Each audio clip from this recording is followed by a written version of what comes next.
each one of you. Thank you so much for joining through. I'm just trying to connect to our YouTube audience as well to just make sure that no one misses out. All right.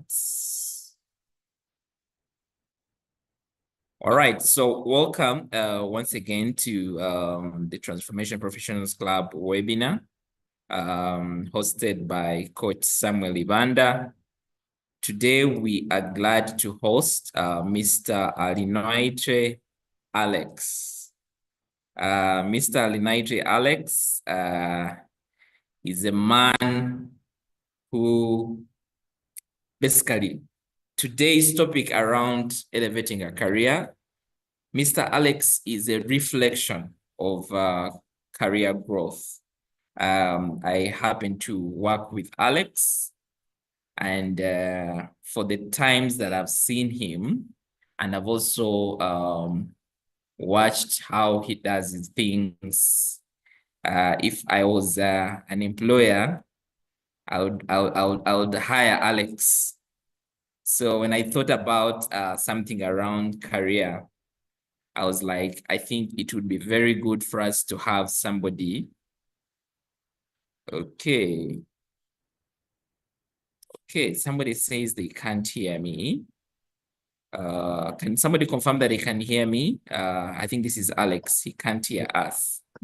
You're very audible. You're audible. Okay, okay. Let me try to just help him. But again, what we could do in the meantime, just introduce yourself in the chat box, your name, where you're joining the session from, but you could also just tell us where your profession, if you don't mind, you could tell us where you work, but as well as you could also tell us in case you have a side hustle, like something you do on the side. We need to be able to know whenever we meet as TPC, this is an opportunity for us to be able to connect and be able to see how we can support each other. So that is one of the things that we want to do. So make sure that you use this space. The numbers are growing, which is very good. And thanks to those that have shared this across. So Alex is trying to connect. We'll be able to have him. Okay.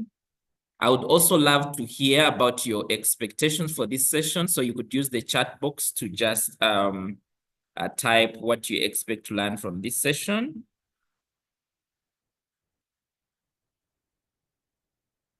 Okay. All right, so I'll be able to have, I was just trying to coordinate. So today we want to listen to how to elevate ourselves. Thank you, Coach Ronald. Thank you so much for joining. Thank you, Rita. Rita is a quality control officer at National Water and Switch Corporation, and many other people that are joining in. So why career is important? As people who are employed, career forms a big part of our life journey. So we basically spend a lot of time in our career. But one of the key things is, even as we spend our time in our career, I think it's important to make sure that we are continuously seeing how do we thrive. Because imagine you're spending over 30 years, some people even do 40 years in your career, but you're stagnant. This is your lifetime activity, but you're stagnant in the lifetime activity. And I know some people sometimes even want to do business, but they can't do business because of one or the other, because business is not for them. So if you're in a career, you must be thriving, you must be moving ahead. So that is something that why I'm very passionate about this topic, because I want us to make sure that if we are to remain in career, we need to be thriving. So that is why I felt I need to invite our speaker, Alex. So he tells me he's on. Alex, could you unmute? and we have this conversation.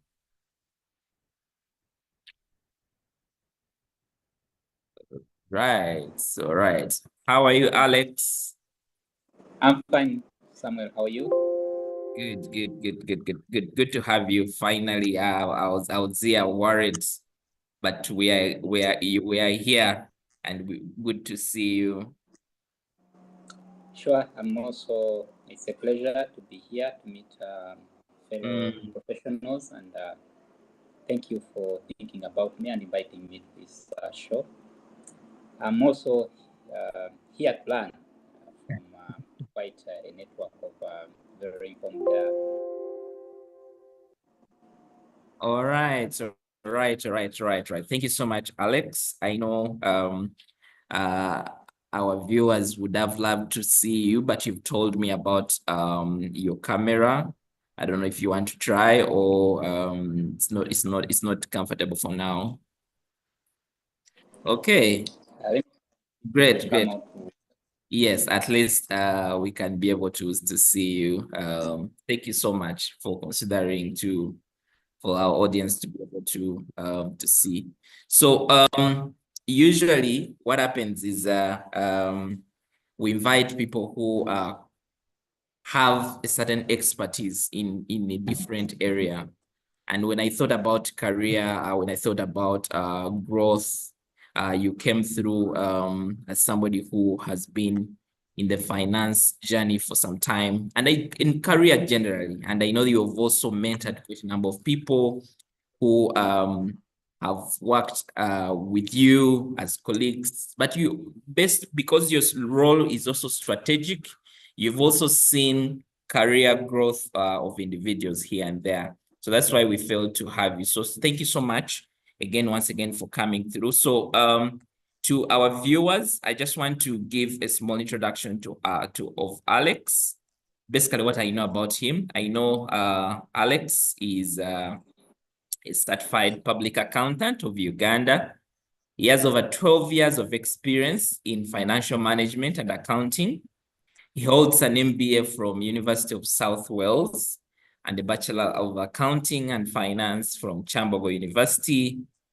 He has major competencies in the area of payroll, services management, cost and management accounting, financial management, financial reporting, budgeting, tax planning, mention it, and all those. So currently, Alex is working with KPMG as a senior financial management, senior management finance. Okay, I also have I've been in the side of advisory, and we call it senior financial management. So I was going to that direction, but I know Alex will be able to tell us more. So that is what I know, but I also know Alex is a married man and is a man who loves singing and leadership. So Alex, you're most welcome. I don't know if I have done a good introduction, but maybe you could just add, is there anything else that you want our audience to know, even as we get into the discussion? Who is Alex? Thank you very much, Sam. I think you've summed it very well. You've covered me both professionally and socially. So, like you've said, if I'm not doing finance work, then I'm doing a church work or family work. So you've got me covered. Thank you. All right. Thank you so much, Alex. So today's topic is elevating your career, and we're looking at strategies of how to stand out and get noticed for leadership position. So we want to get into your story, Alex. I know we've read quite a number of great stuff about you here and what you're doing. So we would love to just hear about your leadership journey. Where does it all start from? Did you know you would be a senior finance kind of manager right now? Could you just give us your story around today's topic? Maybe our audience is able to align and really understand that this is something that does not there's a saying that people that get to the top of the mountain do not fall there. So could you just give us a snippet around that journey of how you found yourself to where you are now in your leadership journey?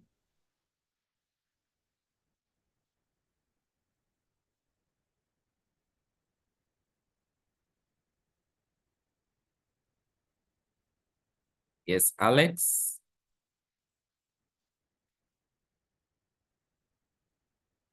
Okay.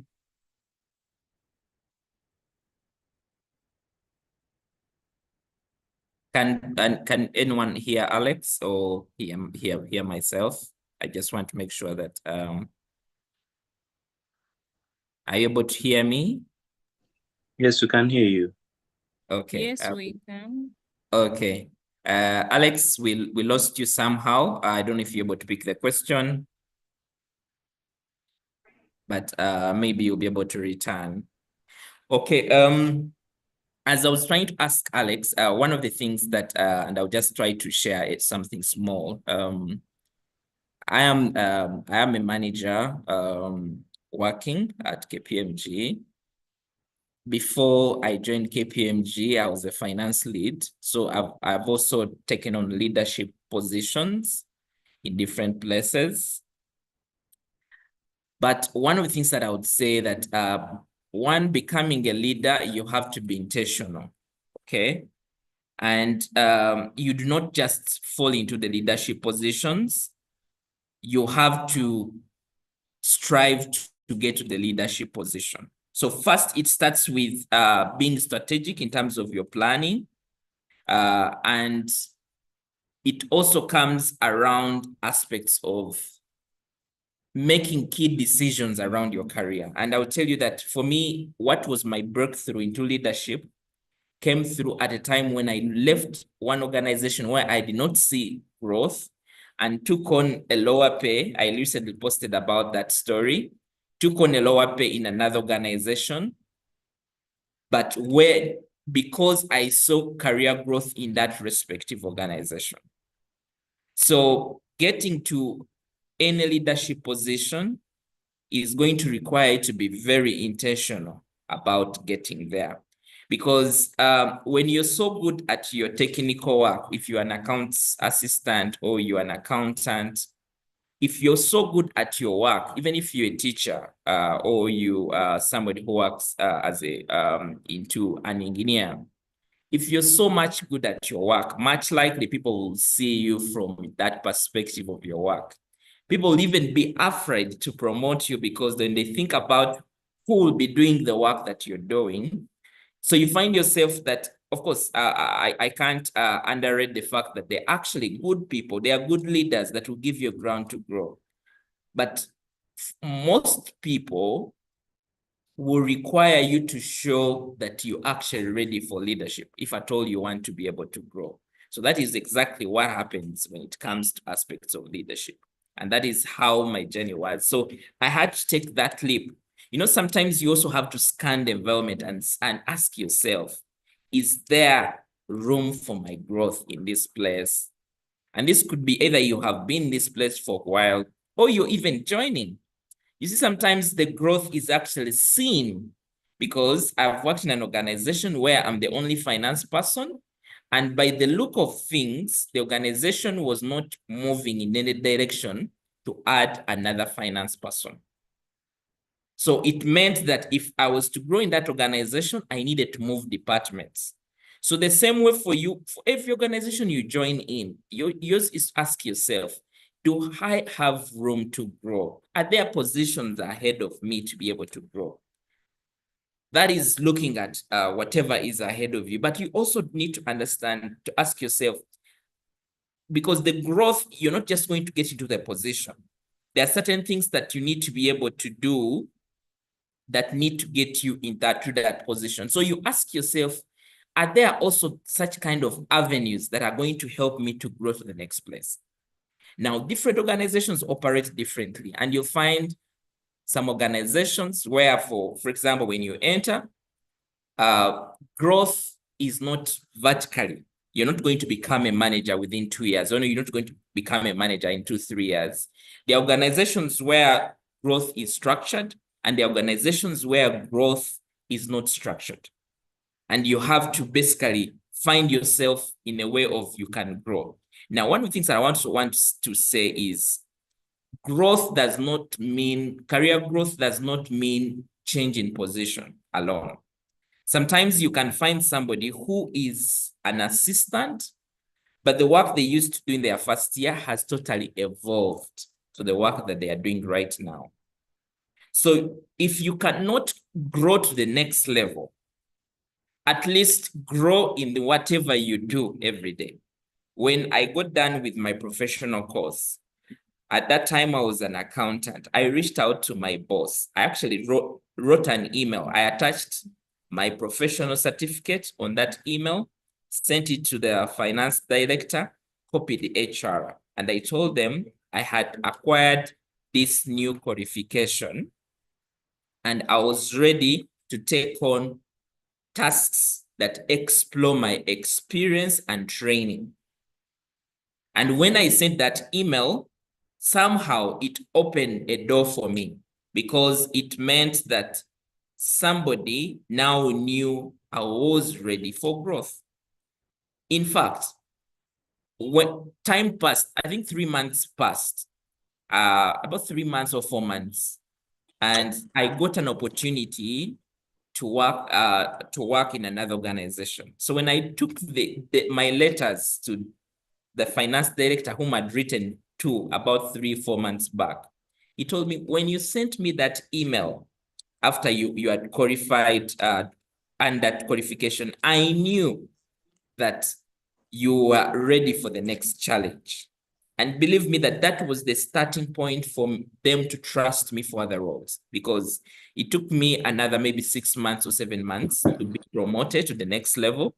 But it was about being intentional. If I had not made that step to even send an email to show that I'm now ready, that time I was doing basic tasks as an accountant. But I was even very clear on what tasks I was meaning when it comes to the email. So you too as well, the organization is there to move. But if whatever is going to move your career is you taking the bold step to say, I need to be able to grow. What can I do? What are the opportunities that are within me, within the organization? What key technical skills do I need that will take me there? So we have Alex back. So Alex, I was just trying to engage the audience as we wait for you. Are you okay now to be able to share with us? Yeah, thank you, Sam, and my sincere apologies for that drop. No, it's okay. Feel free. I think we can first pause the video so you can speak off video. I think it will be a bit more stable.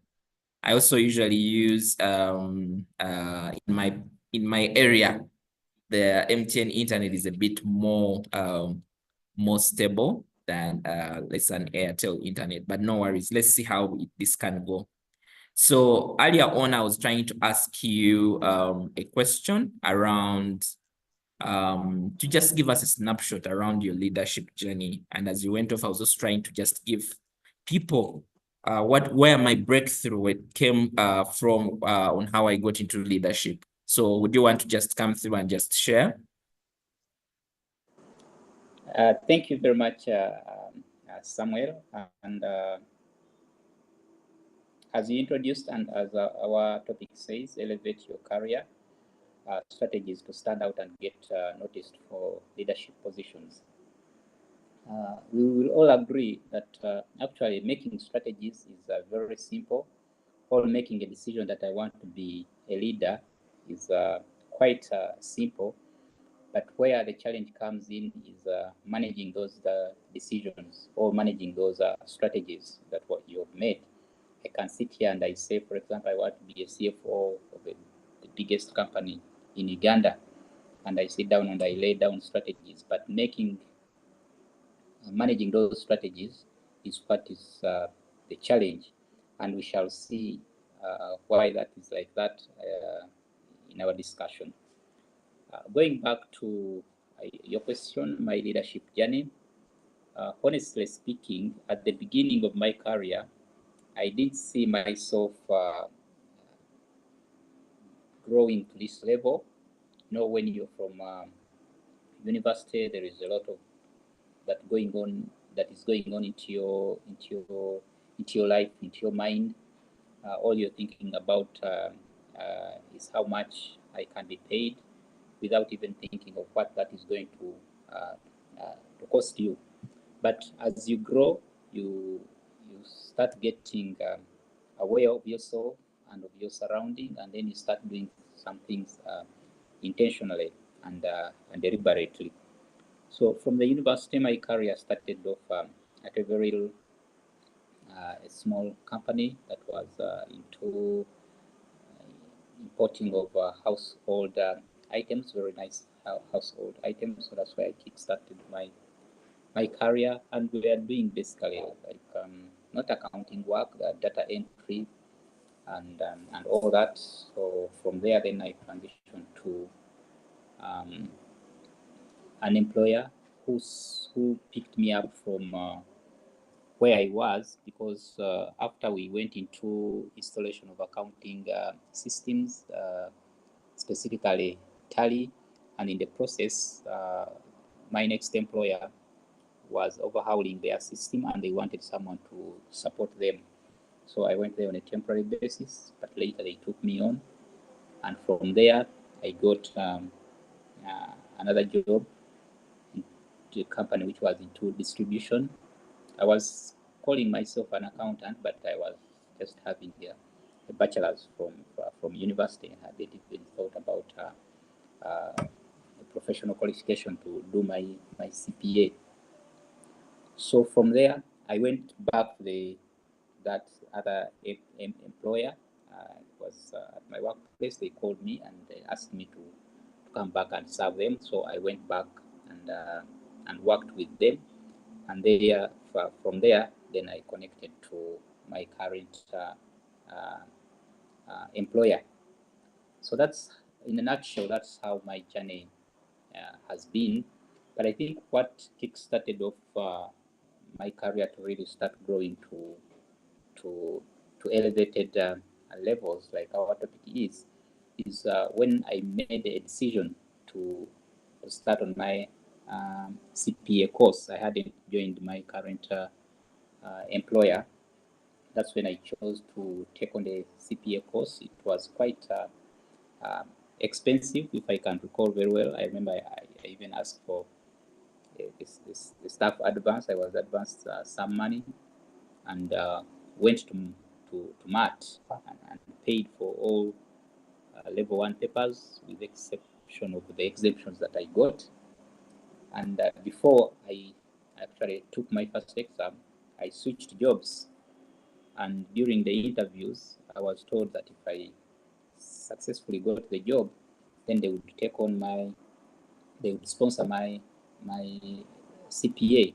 So you can imagine that relief that I got. And if I had not made a decision to start on my course of CPA, maybe it would have been a different story. So as I said at the start, basically you're working, you're thinking about earning and living life as a young person from from university. These things of the senior levels that you've talked about, they come as you grow and as you start being aware of your surrounding, and now trying to shape the future. Unfortunately, there wasn't a lot of information like there is now. There were no such kind of platforms, and I thank you, Samuel, for being transformational yourself to think about such kind of transform of platforms that can help the young people that are just getting into the workspaces, all those that are in the middle of their careers, to get people to speak to them and see how to shape their future in terms of how to grow in their careers. As you said, we spend something like 30 plus years, depending on how quickly you get into the work environment. So imagine if you spend all those years in doing something that you don't enjoy, then maybe you even meet your creator sooner than he expected you. So it's very important that you shape your career and you enjoy what God has picked you to do. So going back to strategies, like I said, it's very easy to sit down and say, I want to become a finance manager, I want to become an HR specialist, I want to become, whatever you want to become. But now managing that decision is the most challenging things. And to me, in my journey, I don't think there is something big that I've gotten to do to really shape my career. But you'll find that it's actually those small things that we usually um, overlook that will actually propel you into another level in your career. It's like developing habits. When you go to the gym, you don't expect to have muscles or to have six packs the following day, but it's that routine that you do every day, and after 2, 3, 4, 5 months, you start noticing the difference. So it's the same how you work on yourself, how you approach work, the attitude that you give to your bosses and your colleagues when you ask maybe to put in an extra hour or to put in a weekend or to go for that training where you're not going to be maybe paid per diem and all that. All those will accumulate, and before you know it, you might actually not notice the growth. But again, if you're doing nothing, still, it's very easy that you will notice the decline, because people will be coming and progressing when for you you're still in the same in the same space. So in a nutshell, that's how my journey has been, Sam. Thank you. Thank you so much, Alex. In there, you've mentioned quite a number of things, but I think what stands out for me is to be able to grow to where you are, you realize that there are certain qualifications you needed. And I think you've mentioned your CPA qualification, being an accountant. And I know we have some accountants who are joining the call as well. I think a professional qualification is very key. I know for those that are nanny accountants, they might have done maybe their degrees. So some of you have chosen to do postgraduates. Basically, elevating yourself in your academic credentials is, I think, it comes out very key, and you've placed it rightly. And I think there's something you've also, I think, ended with. If you, and I think I've also had people mention it and say, you are paid according to your job description. Basically, your job description is what pays you. But what is going to elevate you to the next level is going even beyond what you are required within the job description. So you mentioned something to do with putting in time, understanding what your bosses need, and being there to be seen to work towards the goals of the organization. You see, there's something that I believe in, that there's somebody always watching. And I usually use the notion of, if you're in school, when you used to be in school, there's that teacher who just mind their business. And then there's that teacher who, despite them not being either a head teacher or a director of studies, the way they acted as if they were part of management. When they found children around playing and maybe it is time for preps, they would basically mind. There will be that teacher who will be looked at as somebody who is so serious about how they do things. And when the head teacher either resigns, those are the people that they will think about and be like, can this person take on the role? So I think when I was listening to you, Alex, I was trying to resonate about the intentionality that comes with this journey of elevating yourself for leadership position. Basically, it's not something that's just going to find you. And that is why you'll find quite a number of people in positions and saying, but why do they keep on promoting this person? Yet I have been here for this long. Sometimes they even say, but this guy is young. Why are they always? Some people even think that the people are just giving you favor. But at the end of the day, if you've moved one position to another position, definitely there should be something that you should be doing that is actually elevating you on that journey. So I really again want to appreciate you for that sharing. Now there is somebody who could be here and maybe they are wondering and saying, so that was Alex's journey.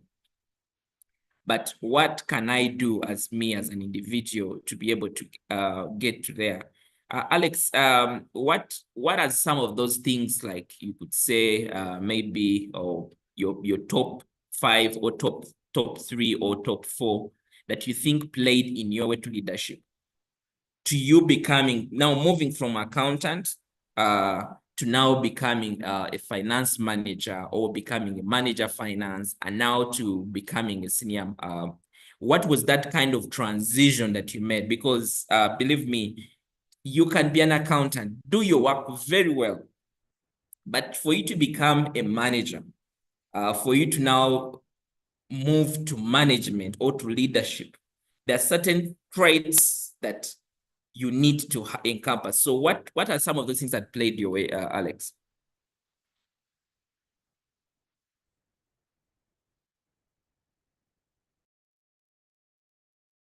Yes, Alex?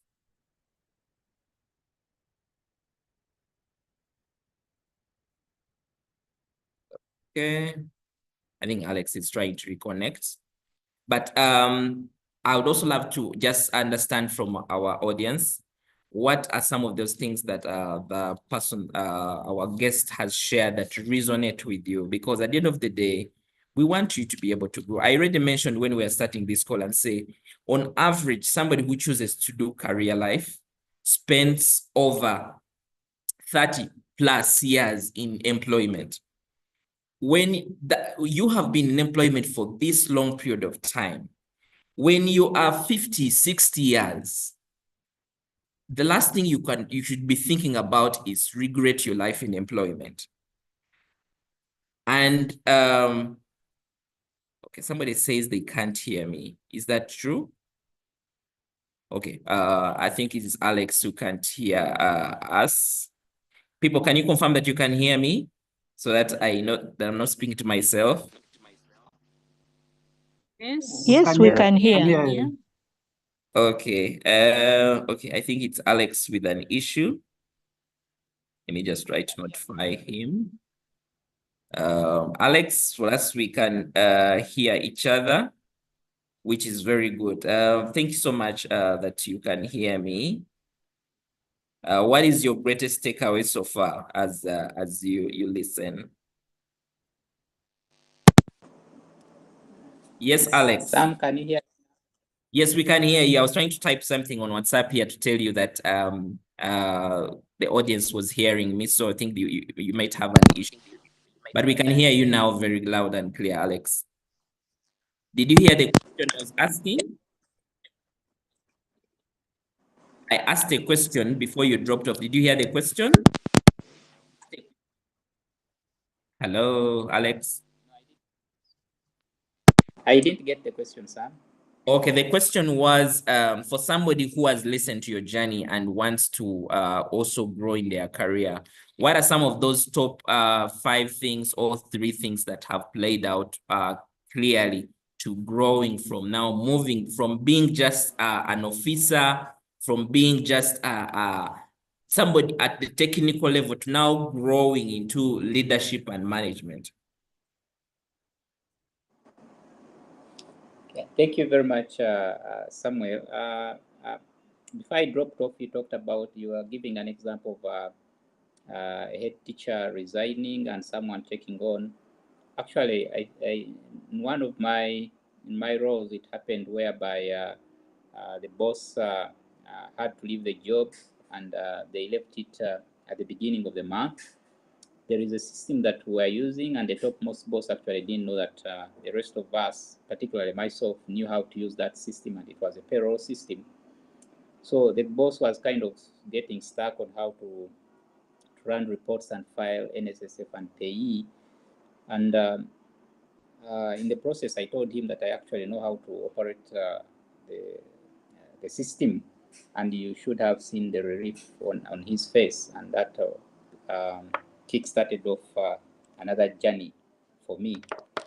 But I think to go back to your question that you've answered, beyond the technical capabilities, I always believe that by the time they give you a job, or by the time they even shortlist you, the technical part is done and dusted. So what comes in is now what people want to call the softer skills, how you work with the rest, and as you get elevated into various leadership positions, then it ceases being managing work or managing yourself, but it becomes an issue of managing others. So that's when things like emotional intelligence will come in, things like empathy, that's when they will come in, how you communicate. So those are some of the things that you need to work on to ensure that you get elevated in your positions. Then there's also self improvement, continuous professional development. Most of the accountants will relate with that, and I think even other professions, so long as you subscribe to a particular profession, you're required to continually learn, not to complete your degree or your master's and say that's it. You have to continue learning, and it's such seminars, workshops that we get a lot of new things happening, and make ourselves better.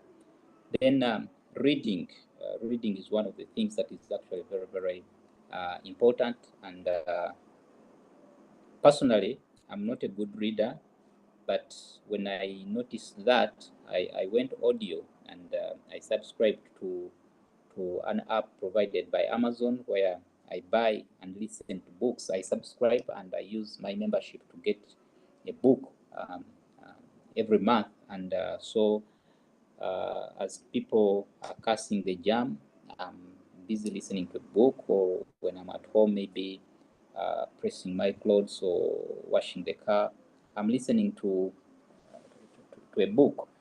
So those are some of the things that you can actually do that can help you become a better person to grow in your career.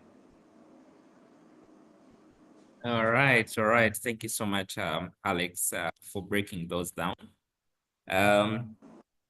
Our viewers, I would like to know what you're taking away. So could just type in the chat box what is your greatest takeaway.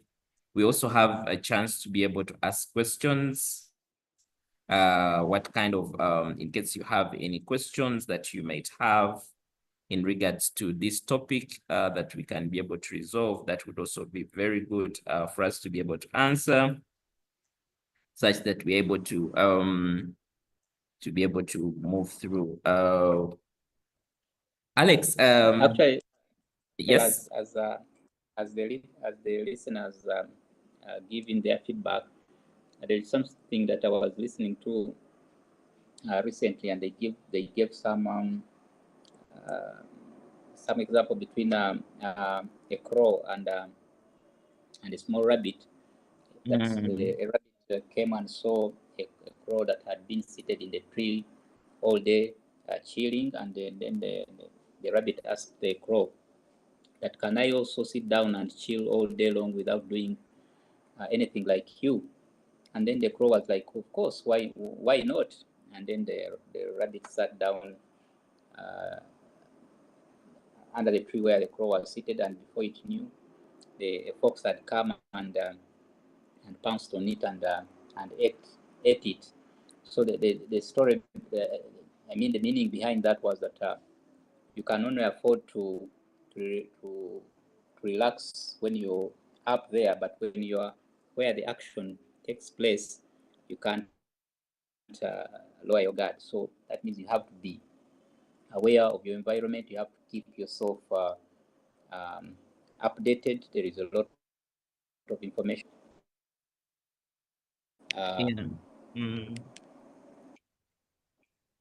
Yeah. So instead of it's no longer now only classwork, but you can get better through reading a lot of material, listening to podcasts, and getting also coaches. Actually, it's one of the things that I'd forgotten to mention. You can pick on one or two people that you look up to, people that you think can be able to support you as you grow in your career journey. Okay. Great sharings and thanks. Actually, I can see some comments are coming through. Angel says, scan the environment and make proper strategies, develop a reading habit, widen your knowledge. Rita says, continuous professional improvement, learn and the use of soft skills. It is important to embrace continuous learning in order to remain competitive. Thank you so much, Silas, Rita, and everyone for the comments. Keep them coming, please, such that we're able to learn from each other. I want to, I know that, Alex, you've mentioned that along the way you moved between organizations. So you moved from one organization to another organization. For somebody who is working in an organization where they do not seem to see growth, either it is by the structure that their boss is not thinking about leaving and they only have one role ahead of them, or the way the organization is structured, they do not see growth. Did this influence your movement? And for somebody who is in that position, what would be the advice around growth for somebody who feels stuck, but they do not see the room for growth within the organization? Thank you, Samuel. That's a very good question, and it happens often. But I've also seen people who have moved from organizations that have maybe potential for growth, but because those organizations already have established structures, and these people choose to move out and to go to what you'd call rather smaller organizations compared to where they are coming from, only to go there to exercise what they have learned, to be hands-on, and now help these what we'd call these other small organizations where they have gone to actually put systems and structures in place. So it basically depends on what you as an individual you want to achieve, what is your goal, what is your objective.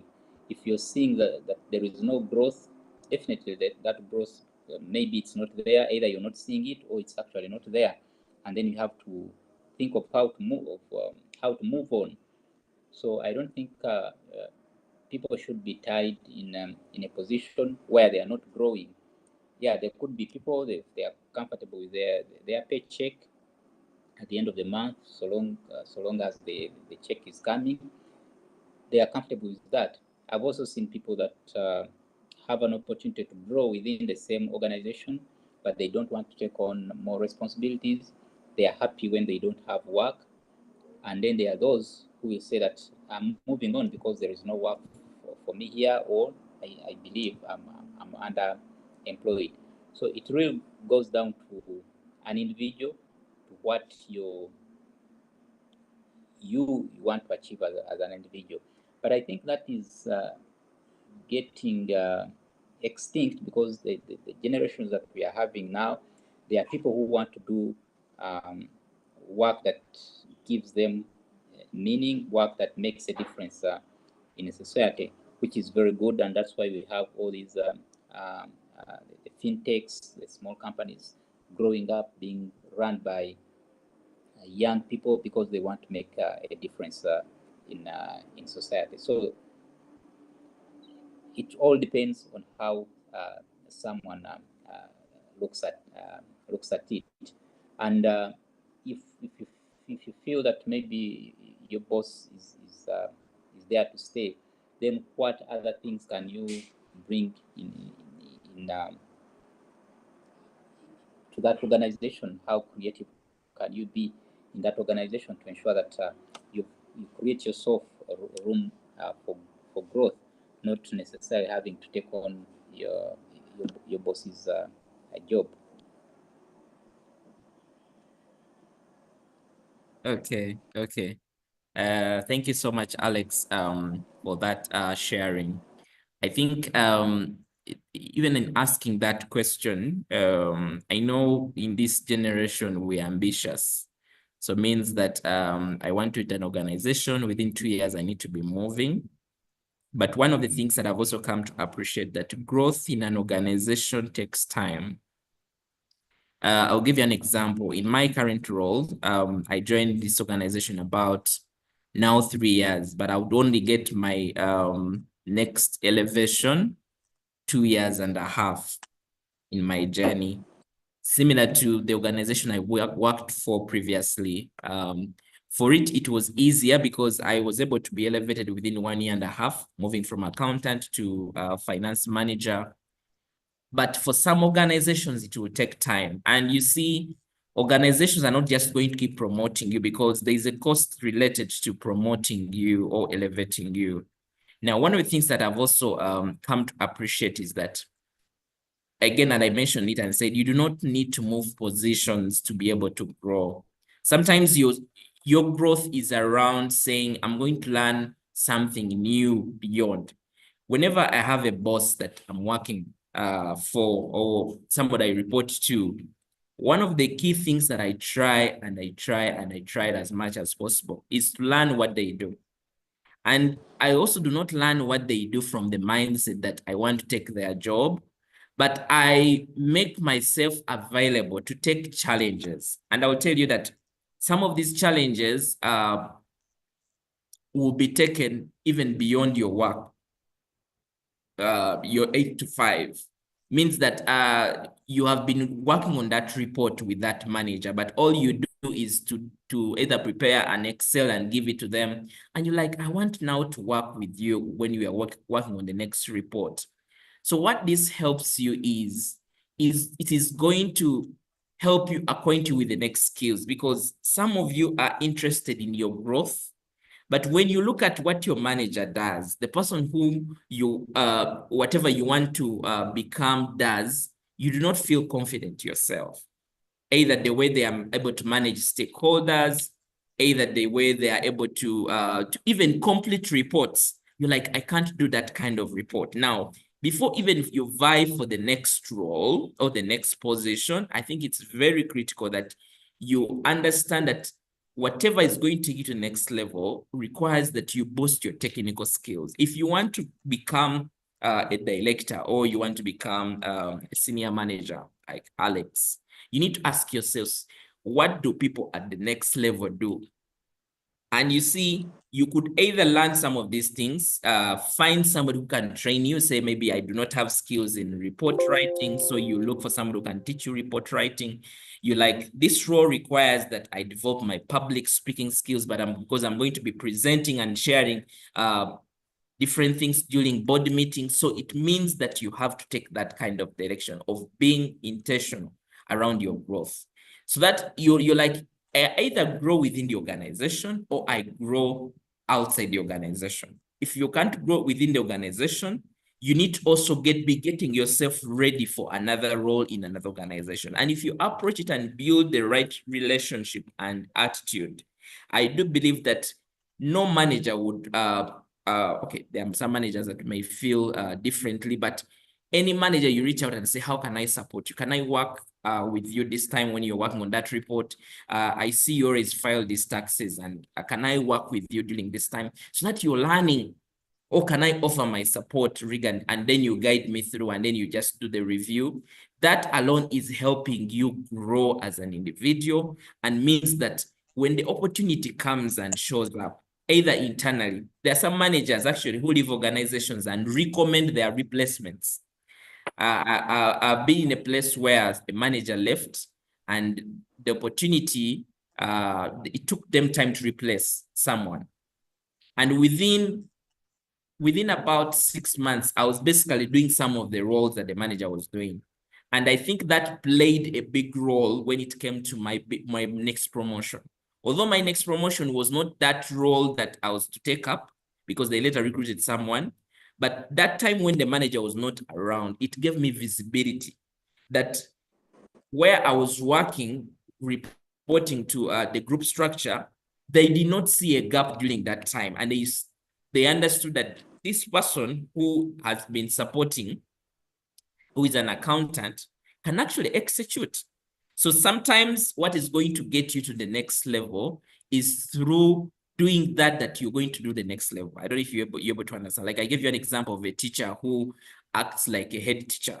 So the same way to your role, you're not going to get your leadership position by doing exactly what you're doing right now. You need to be seen to be taking on now leadership traits. In meetings, speak up. In case there's an idea, present it. Some of you see things that are not going right, but because you're not a leader, you feel like I can't mention that. That is not my responsibility. Those are some of the small things that people are going to see and be like, this person is ready for their next growth. So I just wanted to add that, Alex, to your submission. For our next question, maybe, Alex, for somebody who, I know you do some leadership also outside your workplace. And I know some of our members here, get some leadership opportunities outside. How has your leadership in the church structure outside your work influenced your leadership growth, but also opportunities around it? And how can somebody who may not have an opportunity to lead at the workplace leverage on leadership outside to be able to groom themselves into opportunities, even internally? Yeah, thank you very much, Samuel. And to answer your question, leadership in the church is actually very, very good. Apart from serving God and serving fellow Christians, but there is a responsibility that comes with it, and that responsibility is that people see you as a person that can be trusted. So you have to ensure that you live to that expectation of the people who see you serving in church and playing other leadership roles in your organization. So leading in church keeps you closer to God and elevates faith. And it's very unfortunate that in Uganda we talk about a lot of things happening, and sometimes you think is it because maybe people are religious but they don't have that faith. Religious meaning they just go to church because it's a day to go to church. So to me, I think it's very important, and it has played a very, very good role. And beyond that, churches are also very good places for networking. At church, you see quite a number of influential people, and if they are seeing you active in church serving God, and when you meet them in boardrooms where decisions are being made, we are human beings. We are very relational. If I'm going for an interview, maybe Samuel, you're on the panel, but in the morning maybe we met at Christ the King. You saw me taking a reading, and here I am. It will break the ice. The way you'll welcome me into that room will be different. So I think it's very good. It's not only churches, Muslims, mosques. You can meet their people. Even in other communities, the community-based roles that you can play, it might not necessarily be a church, but mentoring young people in your community, it can give you very good mileage, and it can shape your purpose on why you do the things that you do. If you're an accountant and maybe you're meeting young people and trying to teach them the basics of financial management, it usually pays off. Yeah, that's what I can say. All right, thank you so much for that. There is a hand up from Solomon. Solomon is an area manager working at NSSF. Solomon, would you want to share something? Okay. Thank you so much, Samuel, for the opportunity. I want to appreciate this platform. I want to appreciate our Alex for the illumination, though I've joined late. However, I found when you were discussing issues of how can somebody maneuver in a place where they think like they may not really grow, or they are stuck, like they want to grow, but there seems not to be opportunities for growth. And I liked what you, Samuel, mentioned about being in position to position oneself and acquiring more skills, readying yourself for the next level. Now, I would like to draw from my personal experience. There is a time in my current organization where I really I was longing for growth, and it wasn't coming forth. I did several interviews, and somehow I was not getting the positions that I was sitting interviews for. At some point, I was even told my appointment letter was coming, but it never reached. So you can imagine such frustration. So I reached a point of actually giving up. But I realized that I was just shooting myself in the foot, and I decided to start re-strategizing, to start thinking differently. So one thing that I did was I made myself available, and I made myself usable whenever I was at work. I could actually walk to my supervisor and ask them if there was anything that I would do to, so I was trying to see that I was creating value, I was making myself relevant. And then when it would come to our organization is so target-based, so it's about targets, and so there would be a lot of argument concerning target setting. People would argue, no, this is too much, no, reduce this. But I decided to take it differently. I said, okay, I will not argue about a target. You give me a target, I'll push for it. And then I would ask my supervisor to push me beyond the target. So for example, if I'm supposed to recruit like 5 employers per month, I would tell my supervisor to push me to bring in 7 per month. And when I did that, actually, I realized that my supervisor started trusting me more. He started calling me for asking me how we could do certain things in the office. And little did I know at some point that they were having secret meetings with my head of department concerning me. And then when the opportunity came, I was actually picked on for the promotion without even applying for it. So your attitude in the waiting is very, very important. How you position yourself, the skills you acquire in the waiting are very, very important. So let's be very intentional in the way we do things. Sometimes we get carried away by what is going on, the Lugambo in the office or around us. And the people start saying, it will not happen. This is like this. And then we also get carried away. But I think it's very important to set ourselves apart intentionally, because we are eyeing a bigger thing, but also knowing where we want to be at a given point. Recently, I was having a conversation with Samuel about something, and he hinted on something. And like, by the way, sometimes we are looking at people think we are looking at growth in that particular organization, when actually your growth might not be within, your growth might be without. So it's also important to open your eyes and see what other opportunities are available out there. Thank you so much. That's what I wanted to add. Thank you. All right. Thank you so much for that wisdom. Solomon. Solomon is one of the principal members in the TPC community, and we're always glad to learn from his experience.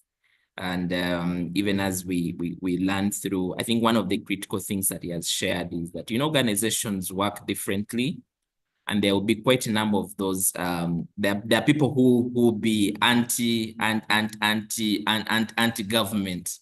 But despite, I think today morning I posted and said that every organization, I think that was yesterday, every organization has people who are influential in terms of decision making. So you could see that his line manager was having conversations about his growth. So some of the people that we're struggling, we are not finding ways of how to work with, are the people that are either going to either promote or say something different. So one of the things I've come to appreciate is that no matter how you do not agree with your line manager, find ways of how to work with them, because they have an influence around your career growth. And the other that I also wanted to say is that every organization has its culture around whom they promote. That is very, very critical and very important. Some organization, it's about your papers. Some organization is about your relationship. Some organization is about your visibility or whatever it is. But you're able to see the pattern. You're able to look at the people who have been promoted, and you're able to see a common pattern. And that's a common pattern that you need to be able to take and say, here, they do not promote you to manager if you don't have an MBA, and that is it. Means that I have now to do a 2 years. And sometimes you do not think about these things at that time when you are there. If you know that in that organization, it takes you to have an MBA, start when you immediately join the organization, and know that for the 2 years that within 2 years as I study my MBA, by the time I'm done with it, I need to get to the next level. I gave you already an example of how once I got done with my professional course, I made it intentional. Some of you are developing yourselves, but your employers are not aware that you're actually growing. Of course, say some employers will not like it that you're creating time for your studies. But when you earn a certificate, when you make sure that that's the visibility we talked about, and visibility is either within the organization, but also outside. There's a reason why some of us go to LinkedIn and post about the certificates we've achieved. When as you advance in your career, one of the other things that I want to share is that there are certain positions that will not be advertised. There are certain positions that will not be advertised until they just look for somebody outside. And then the other one is as well, it is easier to grow in the organization where you are than to find growth outside.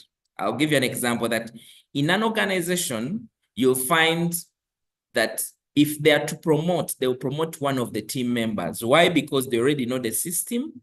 They already have an idea of how things work. They've already made their brand. So it is easier to promote internally than to bring an external person who has been in a lower position and now they're bringing them at a high level. There's a time I applied to an organization. It was an NGO. It was a senior position. When I got there, they told me the people you're going to lead are people who are at your level. And if you've not been in a leadership position like them, means that you will actually struggle through in that position. They were actually willing to give me a lower position than a leadership position.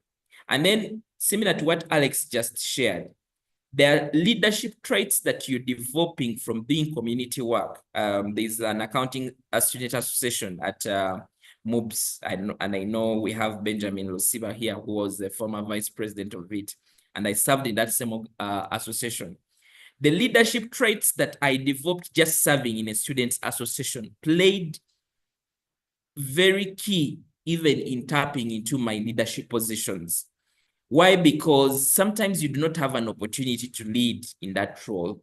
But the question management to ask themselves, does this person have any leadership experience? That is why you should strive to find some leadership, even if it's in church. Because somebody's going to ask you, give me a scenario where you're in a leadership position and you had a disagreement with the people that you lead, and you tell them, I've never been a leader. I think that is the worst response you can ever give. So that was very good to share. And I just wanted to reflect on that as well. And thanks for the comments that are really coming through as well. Back to you, Alex. I want to just, as somebody who is a leader or who even got there, are there some challenges that you faced? Because we do not want to say that this is a journey that really came rosy. Are there some challenges that you faced along your leadership journey, and how did you overcome these? Yeah, thank you, Samuel. Definitely, like in any other journey, challenges will always be there, but I think they are intended not to break us, but they are intended to stronger. But before I go to challenges, I think Solomon brought up a very, very good live example, which also triggers me to add that as you think of progressing, it ceases to be about you and your role. And it's now about the organization. How much do you understand the operations of the organization? If you're an accountant, is it only about accounting and finance? Do you know what the risk and compliance department go about their work? Do you know the HR policies? Do you know what production is doing? So you need to have all these at your fingertips, and they will come in handy when it comes to discussions about your promotions. Yes, going back to the challenges that you've talked about, like in any other journey, as I've said, there will always be challenges. First of all, there is a lot that you have to forego to be a better person. As I said, when I'm listening maybe to books in Jam, one will choose to listen to music, or to tune into TikTok and listen to some comedy, which is not bad, but I'm choosing to forego that fun and read and listen to a book. Then also maybe working with various people from various walks can also pose a challenge. So you need to have like a culture map of the various people that you're working with in an organization, to be able to understand how they do things or how they interpret a few things. You can, to one individual, you can seem to be a pushy and an aggressive person, depending which part of the country or which part of the world they are coming from. To another person, you seem as if you're laid back, because for them they are used to the fast environment where things are moving very fast. So those are some of the challenges that I've met along the way, and of course balancing between church, between the family, both the nuclear family and the extended family, and then putting in the required hours to keep being a top performer, if I can use that word. So those are some of the challenges that I've met along the way. How I have overcome them is structuring my time, knowing when to do what and how to do it. For example, like when we talked about this show, the first thing I told you that Friday is a day for practice at church, and maybe I'll be joining in later. So there are things that I don't negotiate when I know that on Monday, this is what I do. On Tuesday, this is what I do. Wednesday, this is what I do. And Thursday, this is what I do. Friday, Saturday, Sunday. And some of those things are not negotiable. And then also, one of the challenges that I had, I didn't know how to say no.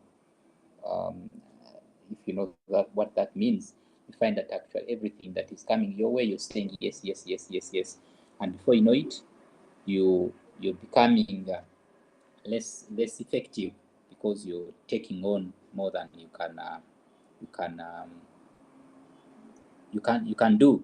So when I learned to prioritize and say no to a few things, or to say this can wait, this is not yes, it might be urgent, but it's not important for now, it helped me overcome some of those challenges.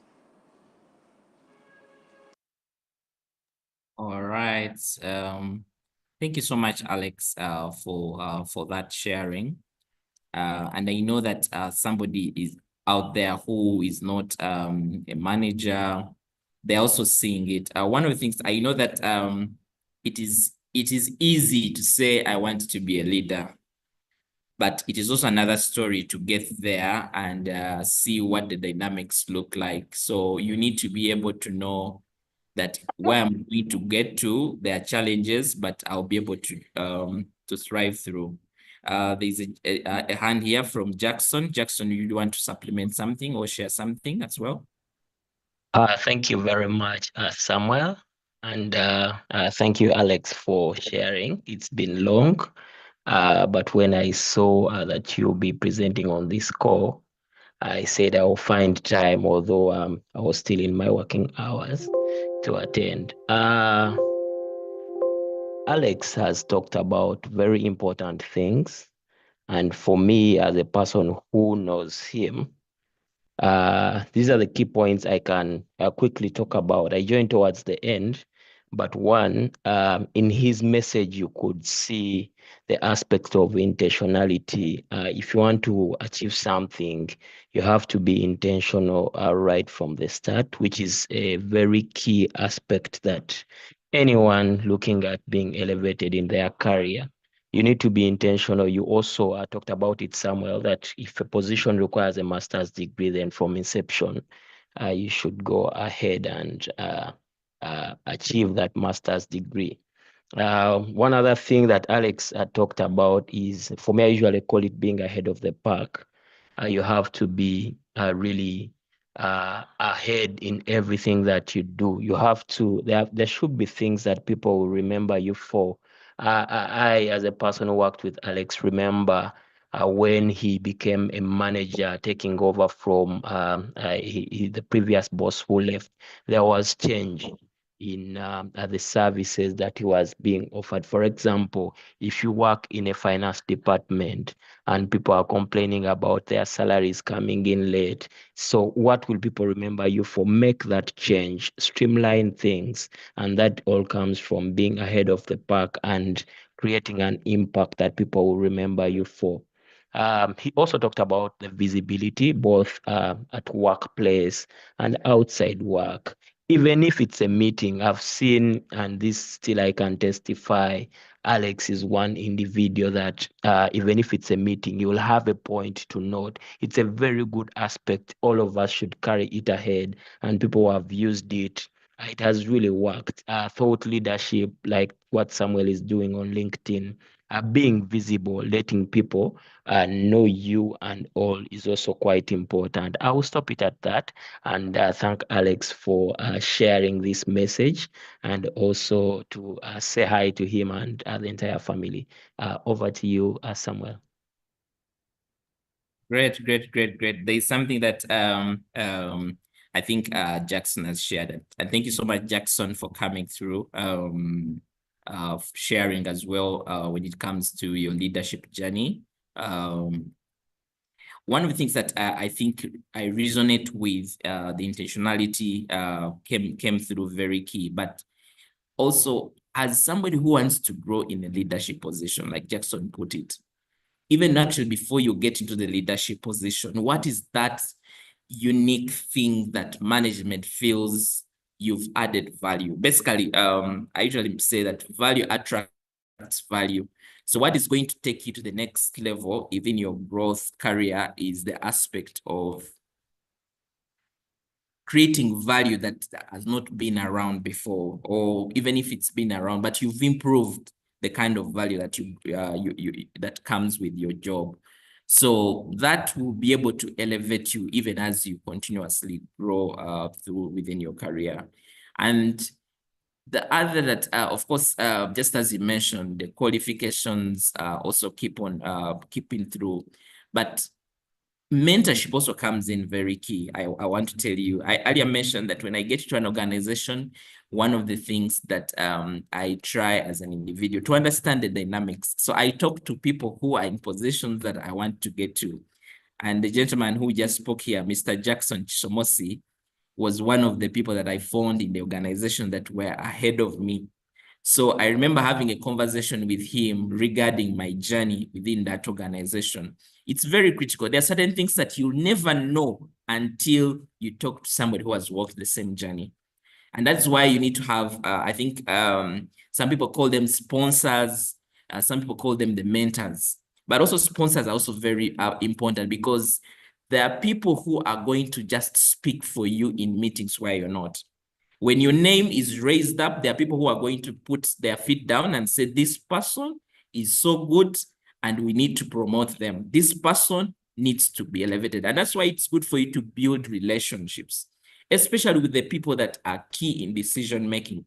Very critical, because when it comes to growth, there are a lot of decisions around, and you see, as it's more of a pyramid. As we move ahead within growth, the opportunities keep on becoming few. So it means that if there's an elevation position within an organization, what they are trying to look at is, of the 5 people, whom can we promote? Whom can we give the next role? So you need to demonstrate something exceptional about you. And you also need to be able to understand the dynamics. Like I mentioned, every organization has what it takes to be promoted. And that is one of the things you need first put onto your plate and say, this, I need to work on it. If it's about my technical skills, I need to work on my technical skills, because in professional services firm, you cannot lead on an engagement when you do not know the key technical aspects, even if it's just about project management. So you need to be able to acquaint yourself, because those are the traits that people are going to see in you, and they're going to feel you're ready for your growth. So that is very important. Alex, are you back? Are you able to hear us? Yes, Sam, I'm back. Okay. When you got off somehow, Jackson was trying to share his experience working with you, and I think one of the things he says, the impact that you created when you joined the department, being able to transform whatever was being done. And he gave an example of salaries, where if somebody is working in the finance department and salaries are delayed, and somebody comes into the position and we are getting salary as early as maybe 20th or 25th or whatever it is. So that kind of transformation, I think, comes in, as well as the intentionality that came with improving yourself. So that was really commendable to hear it from another colleague. So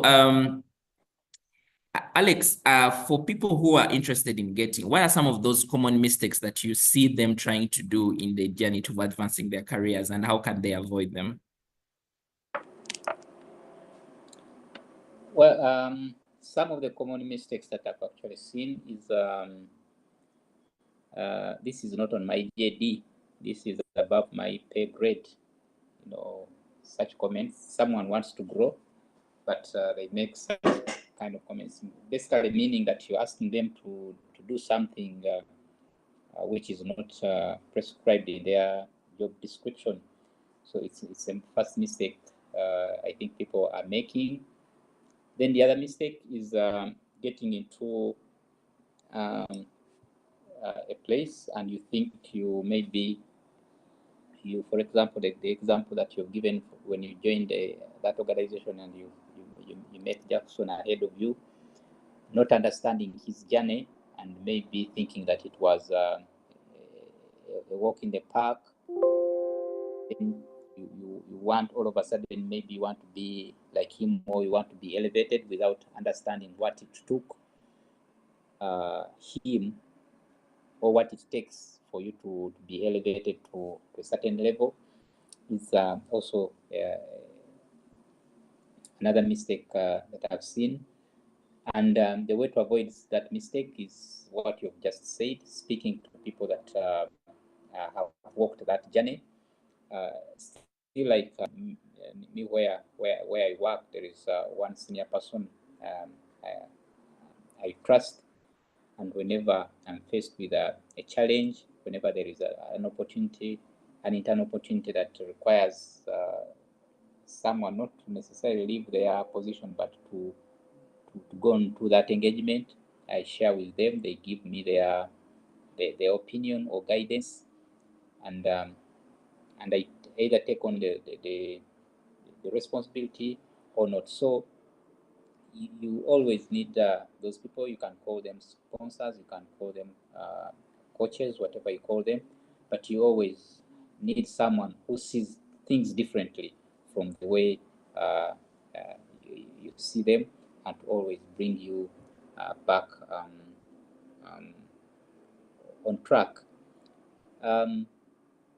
The other mistake I can say is that people trying to use what can I use? What word can I use? Maybe can I say unprofessional ways to get elevated, and maybe you're stepping on everyone's toes, because these are the same people that you need to hold you in those higher positions. But if you're stepping on everyone's toes because you want to get up, you'll go up and then you just fall down. So you need that support system. Thank you.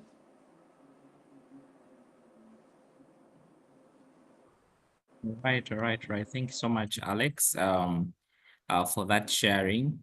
And I think, as I think you've mentioned, when you're growing, you need a support system, because some of the people that you're going to work with are people who may not be even directly within your department. And I think you mentioned it somehow.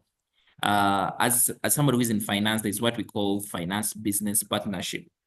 Whoever is vying for a leadership position should always think beyond their department. If you're in procurement, or if you are in marketing, you need to start acquainting yourself with the entire ecosystem.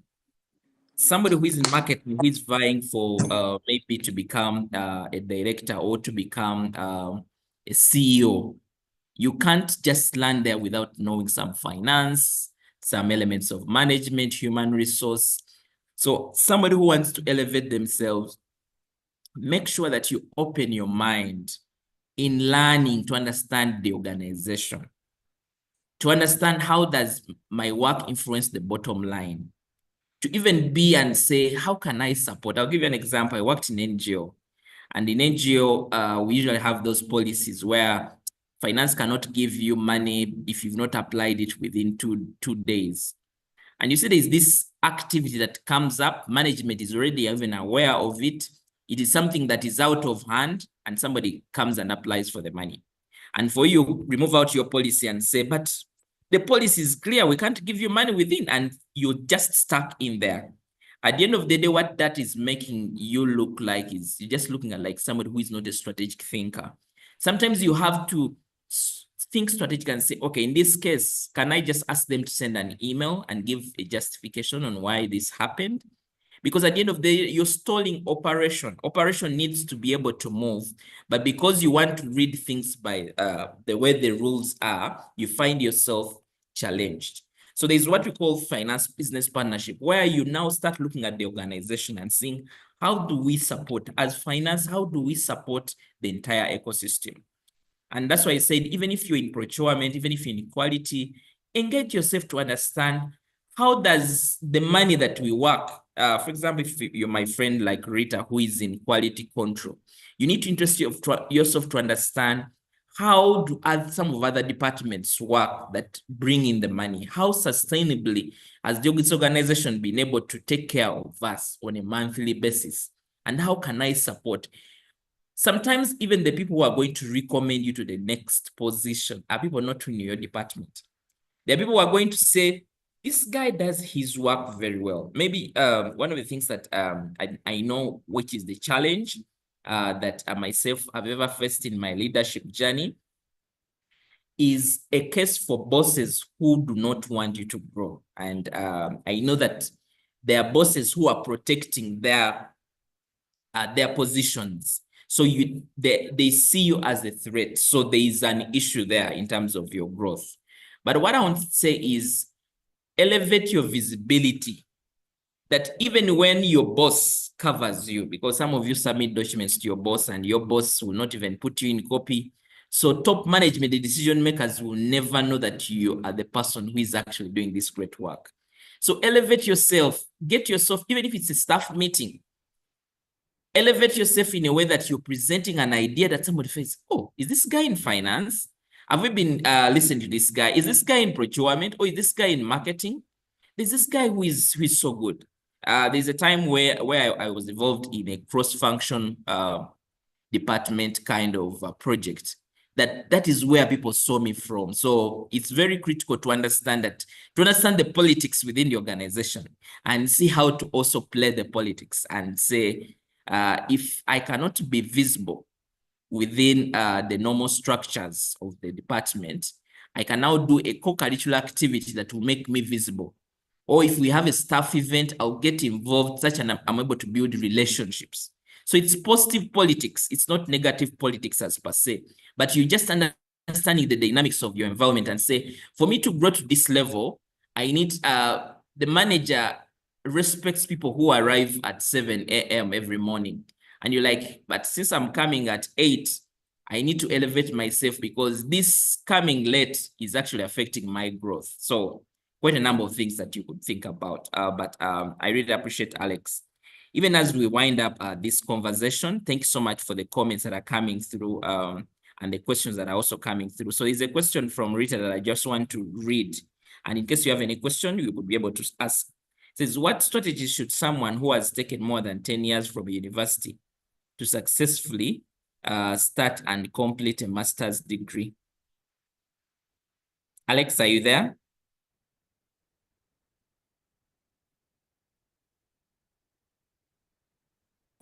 Okay. Yes, Sam. Yes. Are you able to pick to understand this question and give a response to it?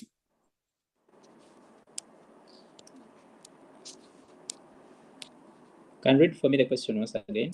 Which strategies should someone who has taken more than 10 years from university to successfully start and complete a master's degree? Rita, I know you are on. Do you want to just verbally ask this question? Is it about starting a master's degree and completing it? Thank you, Coach Samuel. Thank you, Mr. Alex. Arinaitwe, I didn't get the name right. Yeah. Yes, Coach Samuel, I think I am scared. I have taken a lot of time without reading, and yet it is one of our requirements for career growth. For you to be promoted easily, you need to have a master's degree. But I had taken that as a laxity, but I realize it is one of the things that has kept me back. So that's why I'm actually wondering if it is, I know people have done it, yes, but now I'm imagining for me who has taken all this long time out of school. All right. Thanks so much for the question. Alex, over to you.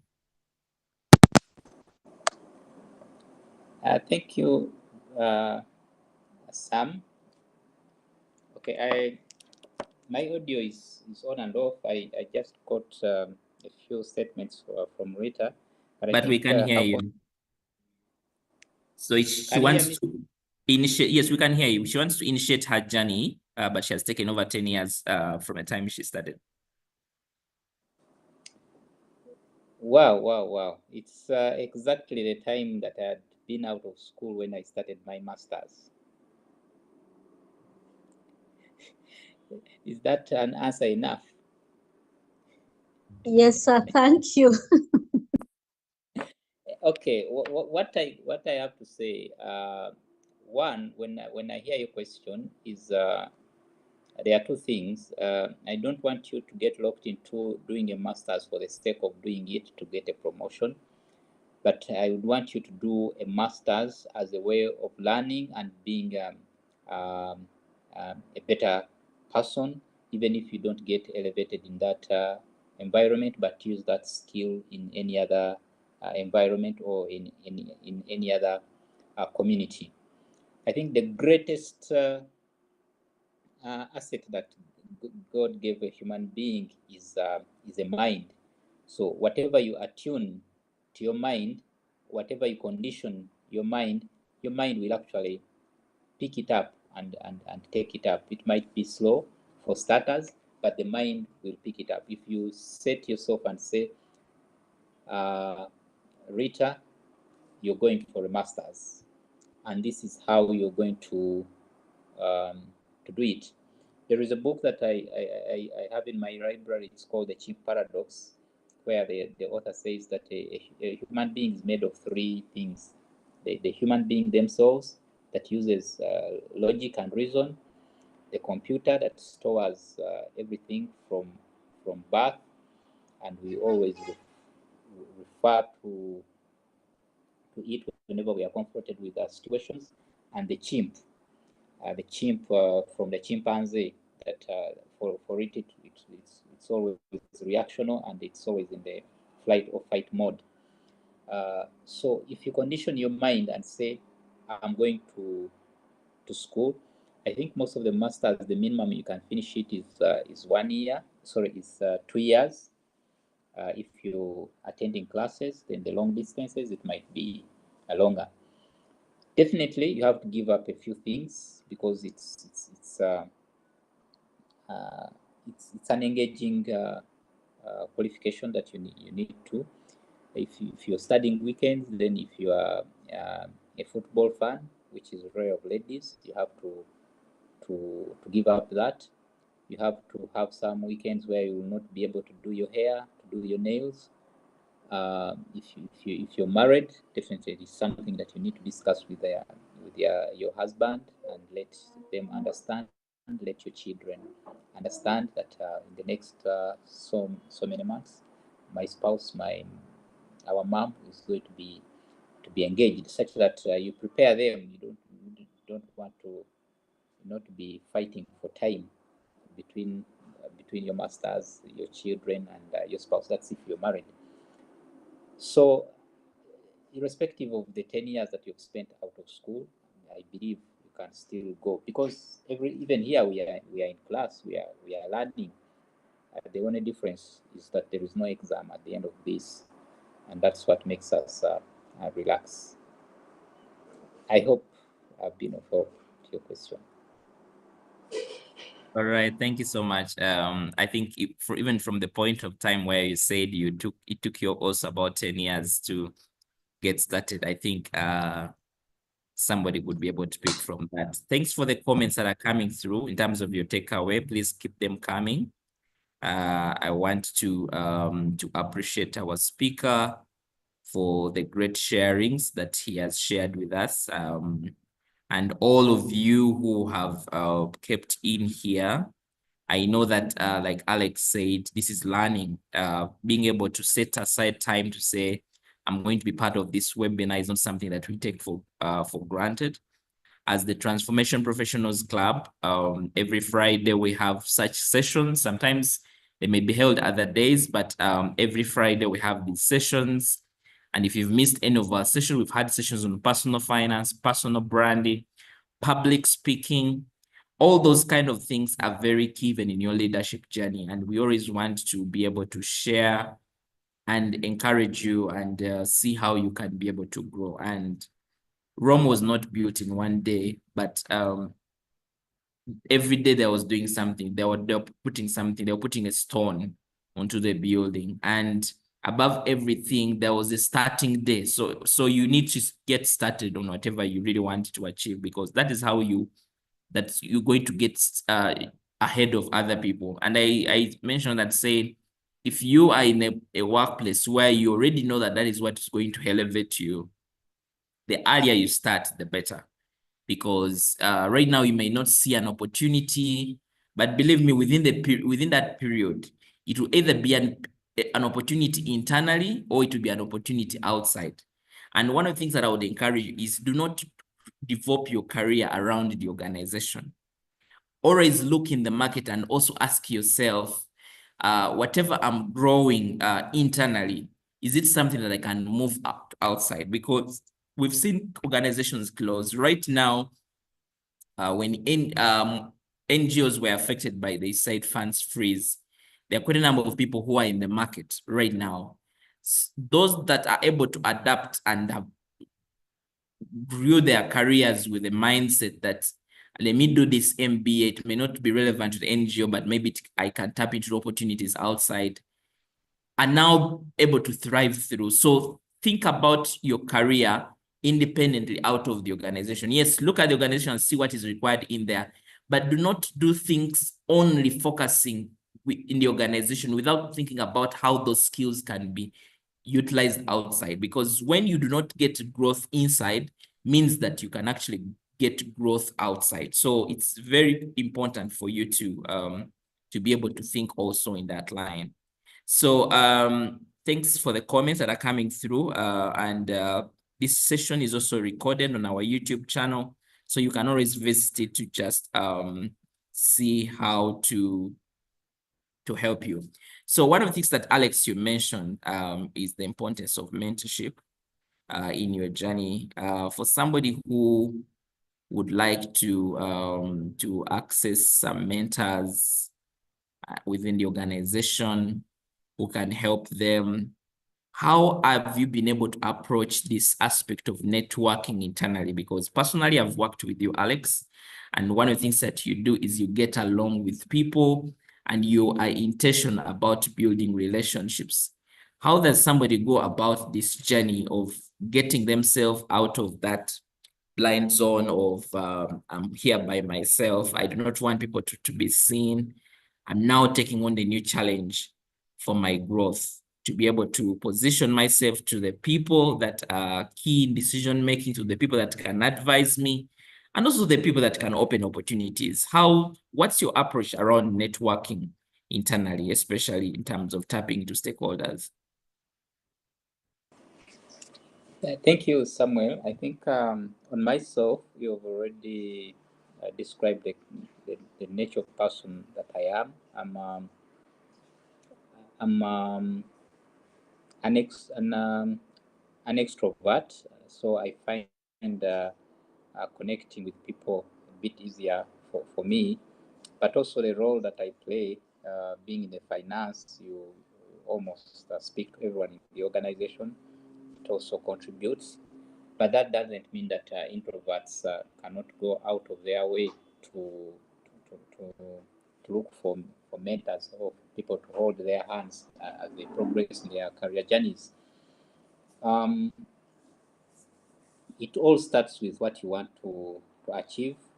If you manage to come from out and apply for that job in that organization where you didn't know anyone, or maybe you knew one or two people, and you manage to come and face the panel and convince them that you're the right candidate and they gave you that job, I believe you should be having the same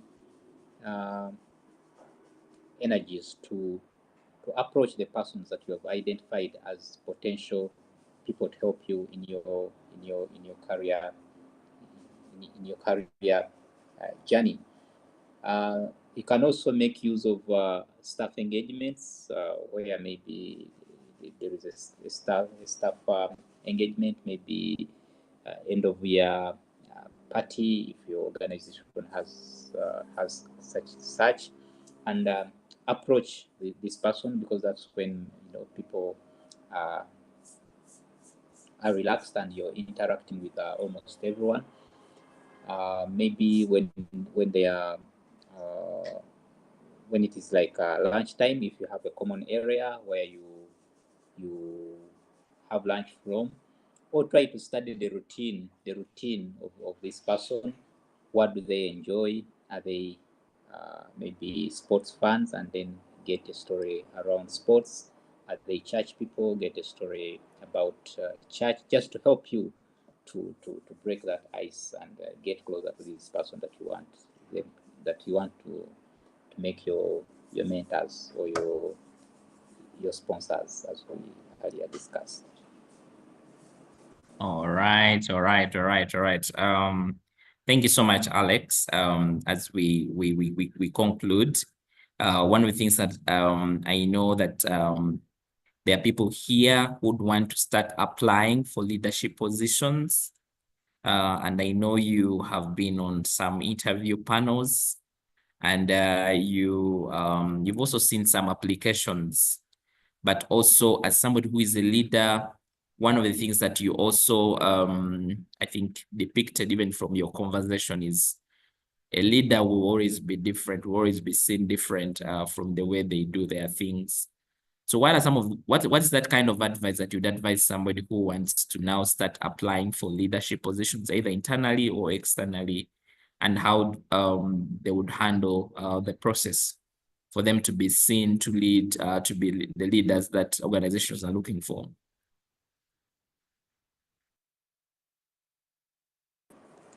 Thank you, Samuel. Maybe first of all, what I can say, if someone is thinking of applying for leadership position, that means maybe they don't even know what they are doing, because first you have to lead yourself, and leadership is not about a position. If you are in a team and the way you carry yourself, people will be able to tell whether you are a leader or not. You can still be given a position like a position that I sit in or a position that you sit in, and you not be able to lead, because it's not all about that position. It's about how you carry yourself and how you mobilize the resources and utilize the resources that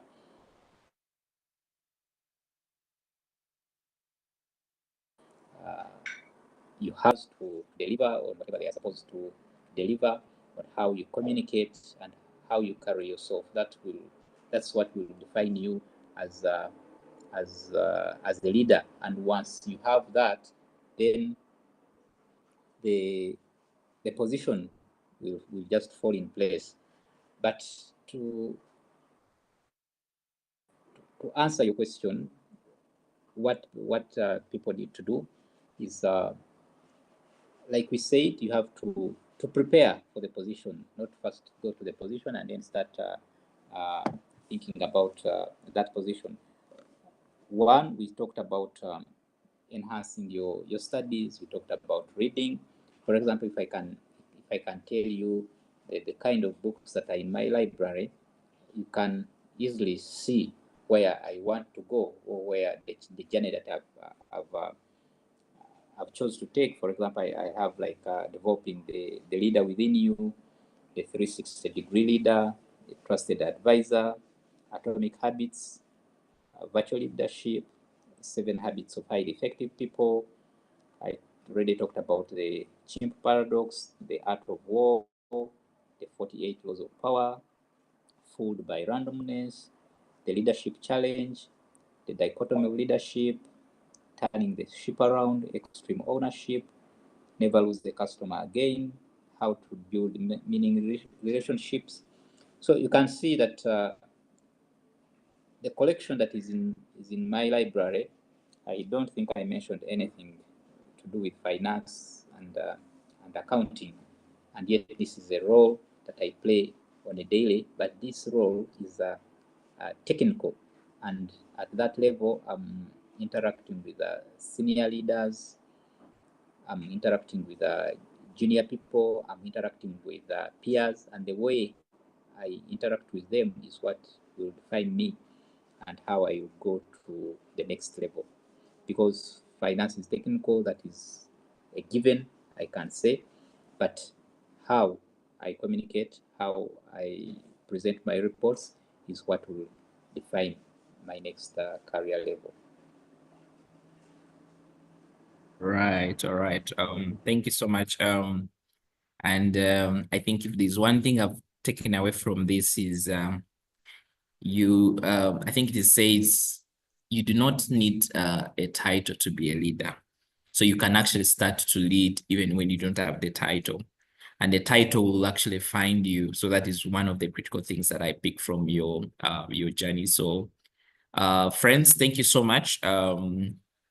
Alex, I don't know if you have any parting shots that you'd want for somebody who has been onto this webinar. What is that one thing that you want to leave with them as an advice? You'd also just share on maybe in case either people want to invite you to speak to them or whatever, how can they find you? How can they tap into your network as well? Yeah, thank you, Samuel. My parting shots is that encourage people to take their chances and go for that opportunity, even if it is serving in the communities. The first time I met you, Samuel, and the first time I invited you, we had never met, but I knew you were the right person that I was looking for. So that's what I can tell people, that always be ready for an opportunity. It might be too late to prepare when an opportunity has already come. So always be ready, and we have talked about how to be ready, and it's those small things that you will do on a daily that will aggregate into larger benefits at the end of the year, 2 years, 3 years, or even 5 years.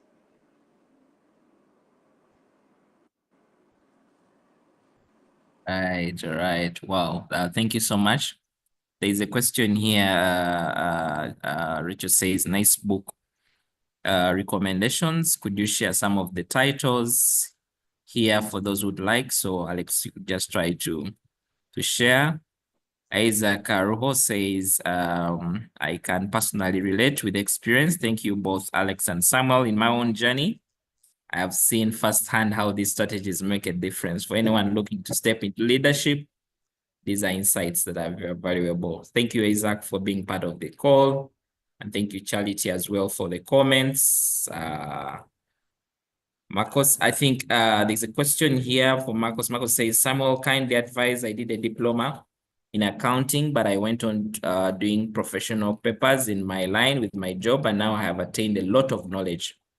Do I still need to go for a bachelor's degree? And if I'm to go with it, will it affect, will it affect me from growing? I think I could just respond to this and say, Marcos, like we said, look at the journey ahead of you, even if it's the organization where you work for, and ask yourself, does a bachelor's degree matter in my next growth? Or in case it's not within the organization, look outside and also ask yourself, for the positions I see, as one of the things that I do is, even if I see, for example, I see a CFO role, even if I'm not a CFO in an organization, but my aspiration is to become a CFO, I'm usually interested in that job description. Usually they structure what activities you'll be doing, your responsibilities, so you're able to see the responsibilities that are at that level, to know what kind of skills that should I be working on right now to get to the CFO role in the next 5 years. When you move down to the job, you also see things like they'll give requirements for the job, skills and competences. When you look at those, they should be able to give you judgment in regards to what you need to be pursuing, because that is the line that you want to pursue, and that is what is required. And I'll tell you, it is so much different for different people. When you ask me as a coach, what I need to be doing right now, it is totally different from somebody who is an accounts assistant, or who is a manager, or who is a doctor. It really, really varies. So look at the industry, look at where you are, if your aspiration is to move to the next level and it requires you to take on that bachelor's degree, then go for it. If at all your organization is okay to just work as a diploma person, you may want to also revisit and say, because you see, one of the things is the organization may actually allow you or may give you the opportunity. There are people whom you find is a CFO, but all they have is the diploma, or maybe they have a professional qualification. But one of the things we also do is protect ourselves and say, can I also be accepted in another environment? Because I told you, do not develop just your career around one organization. Develop yourself in a way that even when you do not get the right growth within that organization, you can maneuver into another space and be able to find the right growth. So that is very, very important for you to just be able to appreciate even in your journey. So that is one thing that I just wanted to share. So to those that have joined through the call, I appreciate you so much. Thank you so much for joining through the call. In case you have any questions to be answered, we have a WhatsApp group, which is the Transformation Professionals Club community. In case you're not in that WhatsApp group, I want to encourage you to reach out on those contacts onto the flyer such that we can add you to the WhatsApp group, because there are quite a number of discussions that happen on that WhatsApp group that you don't want to miss out. And when you have a challenge, you post it in that group and people are able to give their advice and able to share. We also share opportunities like job opportunities, opportunities around people who are doing maybe alternative side hustles, are able to share what they do, and we're able to support each other. And that is what we do. At the end of the day, as the Transformation Professionals Club, our goal is to help you connect with other professionals and other mentors like Alex. Our goal is to help you to learn, to be able to bring people who know certain things to be able to share with you. Whatever has taken them a long journey should not take you long. Whatever mistakes they made, you should not make the same mistakes. They are here to share with you. They are generous in their sharings and they're always there to share. But at the end of the day, when you learn, we do not want you to just stop at learning. We want you to grow.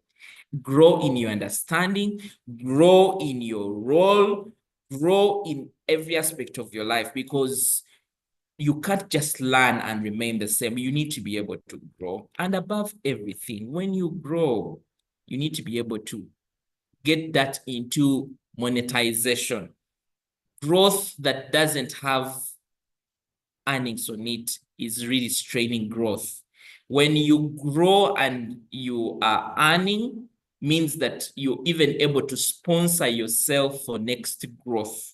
That is one of the key things. So that is what we stand for as the Transformation Professionals Club.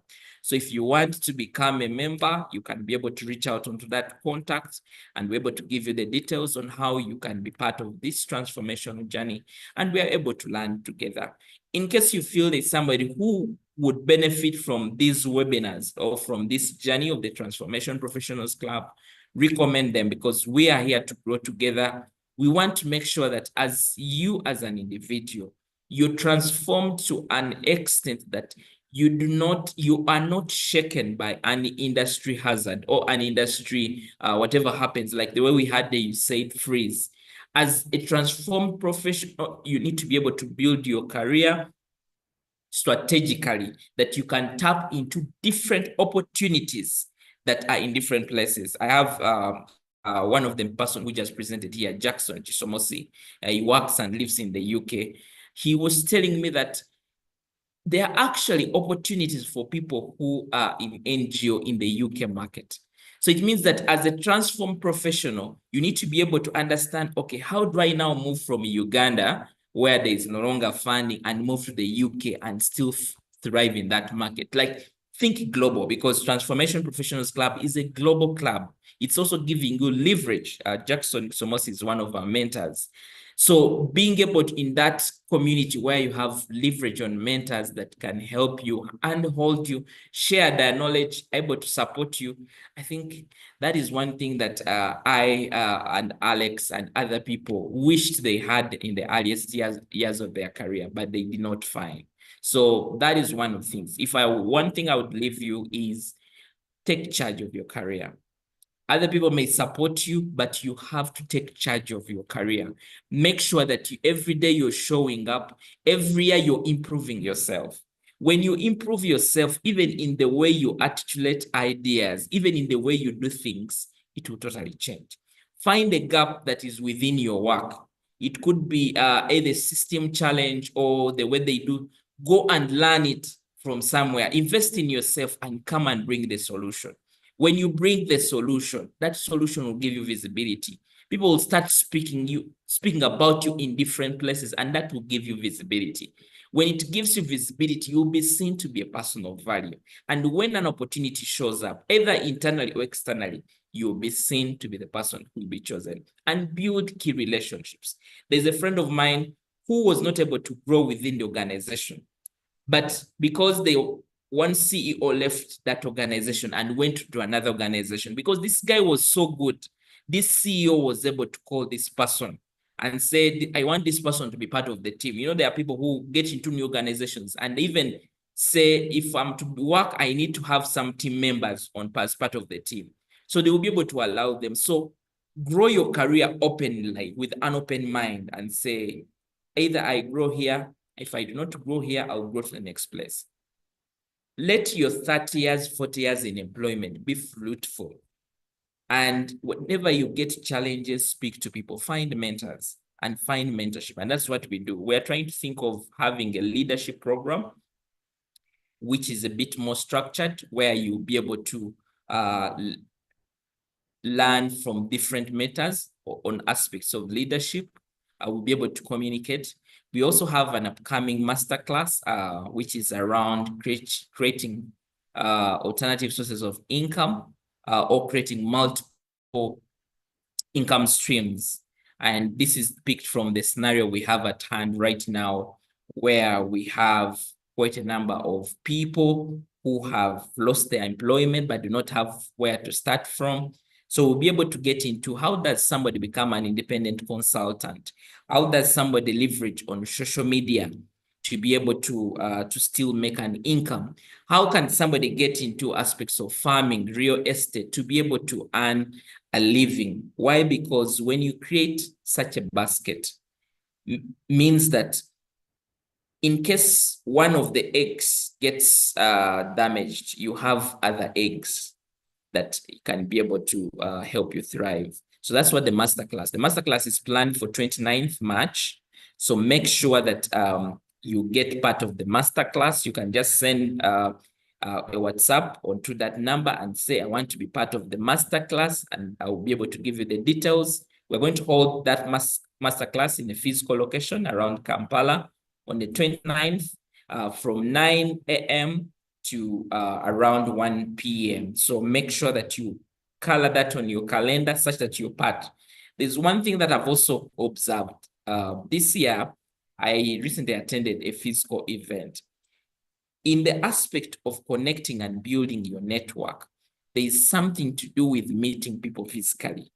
Today, we are quite a number of people who are on this call, but just imagine we were in a room, all of us learning from each other, and in a room where we're able to connect opportunities. Because today, you may not have an opportunity within the organization, but I'm aware of an opportunity in another organization, or you may want certain kind of mentorship from somebody, and the only way you can actually get them is when you're in the room with them. So one of the things that even in your leadership journey, make sure that you strive to do some networking activities that can help you to be able to leverage and be able to tap into different networks. Otherwise, I appreciate you for being here, and thank you so much for everyone who has come through the session. We have a recording on YouTube, so in case you want to catch the discussion, or you've come through late, you can be able to catch the discussion there. You can also be able to share a link. One of the things you should do, leaders grow leaders. And if I'm not to forget something in my sharing, you know, there's a lot to do with leadership, but the easiest way to grow in your leadership position is to groom other leaders who are going to take on your current position. Because the reason sometimes why you're not growing is because you've not groomed the people who are going to replace you. And the organization thinks that if they promote you to the next level, no one is going to do your work. Friends, it's been nice having you for part of this session. All I can say is may God bless you in your journey of leadership. And where you need support, please reach out and we'll be able to see how we can be able to provide you any necessary support. Otherwise, thank you so much and may God bless you. Please, you can share your takeaway within the chat here or on our YouTube channel. I'll also make a post on LinkedIn, so please feel free to just share what is your greatest takeaway. I want to pass on an appreciation to our speaker, Mr. Alex Arinaitwe. Thank you so much. I can't thank you enough. I know what it means for you to be here on the last day of the month as somebody who is in finance, but you have chosen to really be here to share and share these insights. Alex is one of those people who loves sharing and is inspirational. He's I know we're the same age, but he's a father. He's somebody who you would really want to see that is looking out for you, even times when you least expect it. And somebody who is bold to be able to speak up. And I think that is one key trait that I like about you, Alex. And somebody whom you will see trying to bring people together and bring ideas and bring solutions. So that is very key. So thank you so much, Alex. And I know we'll have more sessions along the way for you to be able to come and share with us some other areas. But otherwise, and thank you so much all our members who have been part of the call, including those that came through and spoke. Thank you, our principal members. I could see some people here. Charity is a principal member of TPC. We have Remy Gio, who is also a member. Rita, Ruth, thank you so much for being here. Silas, always, and I know other people who got off the call. Those are part of the principal membership, and we really appreciate you that you're able to finance some of these sessions such that the whole world can be able to listen to them. Otherwise, I wish you a good night and the best in your career journey. I would say that it is possible. Just as we've been able to move these journeys, you too can move the journeys. And I know that if you're committed and if you believe in yourself and you continue to work on yourself, the sky is just the beginning. Thank you so much and bye-bye.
Thank you, Coach Samuel.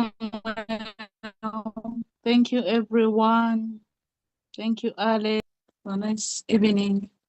Thank you, Charity, for showing up as well. Nice evening.